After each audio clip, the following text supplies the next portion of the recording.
In the world of Java programming, understanding the differences between JDK, JRE, and JVM is crucial for anyone looking to dive deep into this powerful language. Let's break these down clearly. First, we have the JVM bus, or Java Virtual Machine. Think of the JVM as the heart of the Java ecosystem. Its primary function is to execute Java bytecode, which is the compiled version of your Java programs.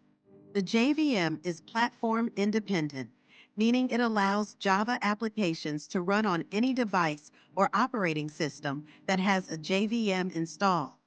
This is where the famous write once, run anywhere mantra comes from. The JVM also manages system resources, handles memory allocation, and performs garbage collection, which is essential for optimizing performance and preventing memory leaks. Next up is the JRE, or Java Runtime Environment. The JRE is essentially the package that provides the necessary libraries and components to run Java applications.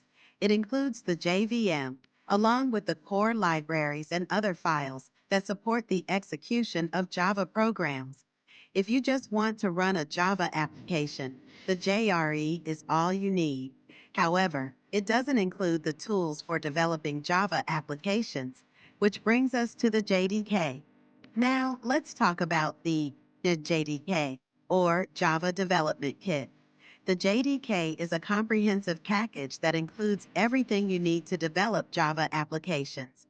It contains the JRE, so you can run your programs, but it also includes development tools like the Java compiler, which converts your Java code into bytecode that the JVM can understand.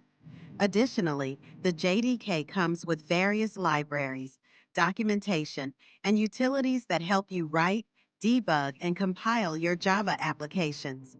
Essentially, if you're a developer, the JDK is your go-to toolkit. So, how do these three components interact? When you write a Java program, you start with the JDK. You use the tools within the JDK to compile your code into bytecode. Once compiled, this bytecode is ready to be executed. At this point, the JRE comes into play. The JRE provides the necessary environment, including the JVM, to run your bytecode. The JVM then takes over, interpreting and executing the bytecode on your machine. To summarize, the JDK is for development, the JRE is for running Java applications, and the JVM is the engine that drives the execution of Java bytecode. Understanding these distinctions not only clarifies how Java works, but also equips you with the knowledge to navigate the Java programming landscape effectively. Each component plays a vital role, and together, they create a seamless experience for developers and users alike.